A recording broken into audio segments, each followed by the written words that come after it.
स्त्रीची सर्वात आवडती गोष्ट म्हणजेच दागिने. अगदी प्राचीन काळापासून स्त्रीला दागिन्यांची विशेष आवड होती. त्याच्या काळामध्ये विविध प्रकारचे दागिने वापरून स्त्रिया आपला साज शृंगार करत असतात. आज जरी आपण आधुनिक युगामध्ये वावरत असलो तरीसुद्धा स्त्रियांचा शृंगार हा काही कमी झालेला नाही. फक्त त्यामध्ये काही बदल काळानुसार झालेले आहेत. दागिने वापरणे ही स्त्रीची हौस आजच्या काळातसुद्धा कायम पाहायला मिळते. मित्रांनो, असे असले तरी स्त्रियांनी विशेष करून विवाहित महिलांनी कोणते दागिने वापरू नयेत किंवा कोणत्या प्रकारचे दागिने वापरल्याने त्याच्यापासून स्त्रीला आपल्या आयुष्यात त्रास सहन करावा लागतो ते आम्ही तुम्हाला या व्हिडिओमध्ये सांगणार आहोत. तत्पूर्वी आपण स्त्रियांच्या शृंगारामध्ये कोणकोणत्या प्रकारे कसा बदल होत गेला ते पाहणार आहोत. अगदी पूर्वीच्या काळातसुद्धा स्त्रिया शिरोभूषणे वापरत असत. केसामध्ये मोती आणि निरनिराळी पदके वापरून केशरचना करण्याची पद्धत आजसुद्धा आहे. पूर्वी स्त्रियांचे केस लांब सडक असायचे. पूर्वी वेणी घातलेल्या केसामध्ये फुलांचा वापर केला जाई. यामध्ये केवडा, सूर्य, स्वस्तिक यांची चित्रे असलेली पदकेसुद्धा वापरत असत. आंबाडा सजवण्यासाठी नगाचा वापर करत भांगाच्या मध्यभागी बिंदी, बोर, भांगसर, बिदवरा यासारखी आभूषणे तेव्हा वापरली जात. आजच्या काळामध्ये ज्या पद्धतीत काही बदल झाला असला तरीसुद्धा विवाहाच्या वेळी नव्या नवरीला सजवताना आजही त्यांचा वापर केला जातो. त्याचप्रमाणे स्त्रियांच्या साज शृंगारामध्ये महत्त्वाची भूमिका बजावतात ती म्हणजे कर्णभूषणे. कर्णभूषण घालणे हे हिंदू संस्कृतीचे एक प्रमुख लक्षण मानले जाते. कान टोचणे हे पूर्वीपासून सुरू असलेली पद्धती आजच्या आधुनिक युगातसुद्धा टिकून आहे. कान टोचल्यामुळे आपली प्रतिकारशक्ती वाढते असं जुन्या लोकांचं मत आहे. स्त्रियांच्या शृंगारामध्ये कुडी हे सुद्धा कर्णभूषण पेशवाई काळामध्ये खूपच प्रसिद्ध झाले होते. आता किंवा मोत्याचा वापर करून बनवलेल्या फुलांसारख्या आकाराच्या कर्णभूषणांना कुडी असं म्हणत. कुड्या ह्या विवाहित स्त्रीच्या सौभाग्याचे लक्षण मानले जाते. आजसुद्धा कुड्यांव्यतिरिक्त कर्णफुले, भोकर, झुबे, झुंबर, बाळी, सोन्याचे वेल यासारखी कर्णभूषणे स्त्रिया आजही वापरताना दिसून येतात. स्त्रियांच्या कर्णभूषणामध्ये महत्त्वाचा असलेला कर्णभूषणाचा अजून एक प्रकार म्हणजे झुमके. याचे पारंपरिक आणि जुने नाव झुबे असे आहे आणि हे 17व्या शतकाआधीपासून प्रचलित आहेत. आजच्या काळामध्ये याच्या फक्त आकारामध्ये बदल झालेला आहे. त्याचप्रमाणे बाळी पूर्वीसुद्धा स्त्रिया बाळी वापरत असत. बाळीला फिरकी नसते. यात सोन्याची किंवा चांदीची तार वळवून कानामध्ये अडकवलेली असते. पूर्वीच्या काळामध्ये मुलांना नजर लागू नये म्हणून अशा पद्धतीची बाळी वापरली जात होती.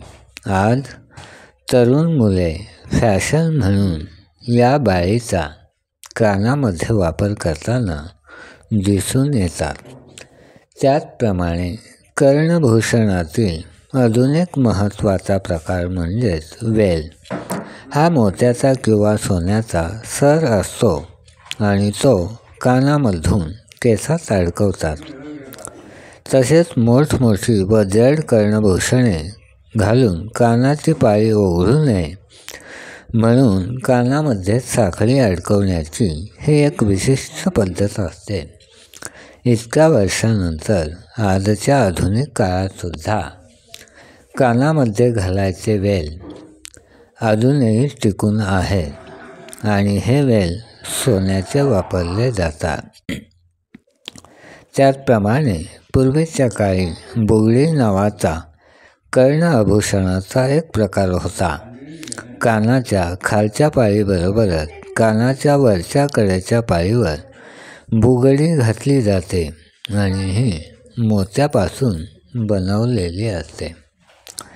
ही काही कर्ण आभूषणे बघितली.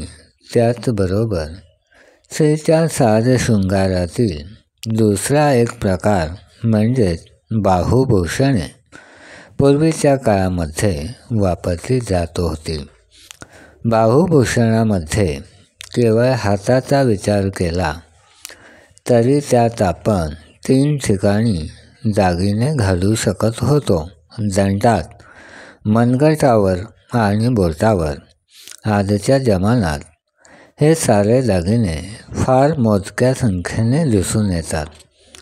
म्हणजे आता आधुनिक काळामध्ये दंडावर दागिने वापरण्याचा ट्रेंड नाही, परंतु हाताच्या मनगटावर आणि बोटांमध्ये अंगठ्यासारखी बाहुभूषणे आजही वापरली जातात. परंतु पूर्वी म्हणजे पेशवाईच्या अखेरच्या काळात दंडावरच्या किंवा मनगटावरच्या दागिन्यांचे 10-15 तरी वेगवेगळे प्रकार वापरात होते असा उल्लेख जुन्या कागदपत्रांमधून आढळून येतो. प्रकारे स्त्रियांच्या साज शृंगारामध्ये पद्मभूषणांनासुद्धा खूपच महत्त्व होते आणि आजसुद्धा आहे. पैंजण, तोरड्या, वाळे, चाळ ही काही पद्मभूषणांची प्रकार आहेत. शक्यतो पद्मभूषणे ही चांदीची असतात, कारण चांदी थंड असल्याने पायाच्या उष्णतेस ती प्रतिरोध करते. पद्मभूषणांमध्ये आजच्या आधुनिक काळातसुद्धा पैंजण आपला ठसा कायम ठेवून आहेत. आजच्या काळातसुद्धा स्त्रिया मोठ्या प्रमाणावर पैंजण वापरतात. पैंजण हे एकपदरी असतात तर तोरड्या व वाळे जाडजूड असतात. वाळे हे तांब्याचे सुद्धा असतात. लहान मुलांच्या पायामध्ये असे तांब्याचे वाळे घालण्याची पद्धत आजही आहे. तर चाळ हे नृत्यांगना वापरतात. चाळामध्ये अनेक घुंगरू असतात आणि ही शक्यतो पितळेची असतात. लावणी प्रकारामध्ये चाळांचा वापर आपण सर्रासपणे पाहत असतो. मित्रांनो, स्त्रियांच्या साज शृंगारामधील हे काही महत्त्वाचे प्रकार आता आपण पाहिले आणि आता आपण पाहणार आहोत विवाहित स्त्रियांनी कोणते दागिने घालू नयेत ज्यामुळे त्यांना त्रासाला सामोरे जावे लागू शकते. प्रत्येक स्त्री तिच्या पतीला दीर्घायुष्य मिळावे याकरिता अनेक उपाय व्रत कैवल्य करत असताना आपण पाहतो. वटपौर्णिमा हा त्यापैकी एक प्रमुख व्रत आहे. आज इतक्या आधुनिक काळातसुद्धा वटपौर्णिमेची प्रथा 100% चालू असलेली आपल्याला पाहायला मिळते. पतीला सर्व कामात यश मिळावे तसेच त्याची प्रगती व्हावी यासाठी स्त्रिया नेहमी प्रार्थना करत असतात. मात्र अशातच पत्नीच्या काही वाईट गोष्टींचा परिणाम पतीवर सुद्धा होऊ शकतो. दागिन्यांनी सजलेली स्त्री समृद्धी दर्शवत असते. शास्त्रानुसार असा नियम आहे की दागिने घालणे हे स्त्रीचे आभूषण आहे, ते अत्यावश्यक आहे. मात्र चुकीच्या पद्धतीने दागिने परिधान केल्याने त्या स्त्रीच्या पतीच्या आरोग्यासंबंधी आणि प्रगतीशी संबंधित गोष्टींमध्ये बाधा येऊ शकते. आजकालच्या स्त्रिया फॅशननुसार दागिने परिधान करतात. मात्र तसे करणे शास्त्राच्या दृष्टिकोनातून चुकीचे आहे. चला तर जाणून घेऊया कोणते दागिने चुकीच्या पद्धतीने वापरल्यास त्याचे वाईट परिणाम होऊ शकतात. हिंदू शास्त्रानुसार विवाहित स्त्रीला प्रत्येक सण समारंभात अनन्यसाधारण महत्त्व आहे. मात्र तंत्रज्ञानाच्या या युगात फार गोष्टी लोक मानत नाहीत, कारण प्राचीन काळच्या या गोष्टींवर लोकांचा आता कमी विश्वास आहे. मुली, विवाहित महिला आता खूप पुढे गेलेल्या आहेत. आधुनिक काळामध्ये त्या आपल्या फॅशनप्रमाणे गोष्टी वापरण्यावर विश्वास ठेवतात. आजच्या काळामध्ये विवाहित महिला अशा अनेक वस्तू घालतात ज्यामुळे त्यांच्यात नकारात्मक ऊर्जा प्रवेश करते. विवाहित महिलांनी फॅशन जरूर करावी, परंतु त्यासोबत आपली संस्कृती आणि वास्तुशास्त्राचे नियम पाळणे आवश्यक आहे. शास्त्रानुसार सुहासिनींनी कधीही पांढऱ्या रंगाची साडी घालू नये. मात्र आजच्या काळात महिला पांढऱ्या रंगाची साडी नेसण्यास मागे पुढे पाहत नाही. यामुळे त्यांना जीवनामध्ये अनेक अडचणींचा सामना करावा लागतो. शास्त्रानुसार पांढरी साडी नेसल्याने विवाहित महिलांचा पुण्यधर्म संपतो आणि वैवाहिक नात्यामध्ये नकारात्मक शक्तींचा वावर वाढतो. त्याचप्रमाणे पायामध्ये सोन्याचे घटक. अनेक विवाहित स्त्रिया पायात सोन्यापासून बनवलेल्या दागिन्यांचा वापर करतात, परंतु विवाहित महिलांसाठी शास्त्रानुसार पायामध्ये सोन्याचे घटक वापरणे हे अशुभ मानले जाते. पायामध्ये सोन्याचे दागिने घातल्याने कुबेर नाराज होतात, ज्यामुळे जीवनामध्ये दारिद्र्य येऊ लागते. घराच्या उत्पन्नामध्ये अडथळे निर्माण होतात आणि पतीची प्रगती थांबते. विविध आर्थिक समस्यांना सामोरे जावे लागते. यामुळे विवाहित महिलांनी पायामध्ये फक्त चांदीचे दागिने वापरावेत. त्याचप्रमाणे काळ्या बांगड्या. सुहासिनींनी काळ्या रंगाच्या बांगड्या अजिबात वापरू नयेत, कारण विवाहित स्त्रियांनी काळ्या रंगाच्या बांगड्या वापरल्याने त्यांना शनीचा प्रकोप होऊ शकतो. अशा परिस्थितीमध्ये शनीच्या अशुभ प्रभावामुळे अशा स्त्रियांचे वैवाहिक जीवन बिघडू शकते. त्यांच्या घरामध्ये नकारात्मक शक्ती वावरू लागतात. याशिवाय काळ्या रंगाच्या बांगड्या वापरल्याने घरातील लहान मुलांनासुद्धा अनेक समस्या उद्भवू लागतात. त्याचप्रमाणे मंगळसूत्र न घालणे. हिंदू शास्त्रानुसार वैवाहिक महिलांनी कधीही मंगळसूत्र आपल्या गळ्यापासून दूर करू नये, म्हणजेच काढू नये.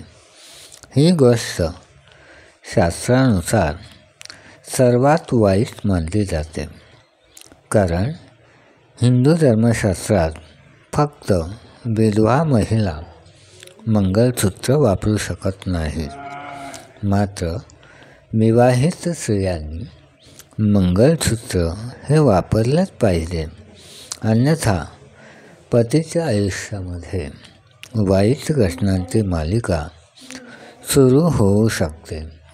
मित्रांनो, आजचा काळ हा आधुनिक काळ असला तरीसुद्धा शास्त्रसंमत अशा काही गोष्टी आहेत की त्या आजच्या काळामध्ये सुद्धा वापरणे गरजेचे आहे, कारण या केवळ अंधश्रद्धा किंवा अंधसमजुती नसून त्यांच्या मागे प्राचीन असे शास्त्र आहे. आज आपण आधुनिक युगात वावरत असलो तरीसुद्धा आजच्या आधुनिक जीवनामध्ये बरेच असे शोध, त्याशिवाय वैद्यकीय शास्त्रातील अनेक शोध हे प्राचीन धर्मग्रंथामधील काही घटकांवर आधारित आहेत. हे आजच्या आधुनिक काळातसुद्धा अधोरेखित झालेलं आहे. तेव्हा तुम्हाला तुमच्या पतीचं आयुष्य चांगलं राहावं, तुमच्या आयुष्यामध्ये चांगल्या गोष्टी घडाव्यात, आयुष्यामध्ये सकारात्मक वातावरण राहावं, आपल्या घराची, कुटुंबाची, मुलाबाळांची प्रगती व्हावी असं तुम्हाला वाटत असेल तर प्राचीन परंपरेपासून चालत आलेल्या या गोष्टी अवश्य माना आणि त्या आपल्या जीवनामध्ये अंगीकारा, कारण यापासून तुम्हाला तुमच्या जीवनात फायदेच होऊ शकतात.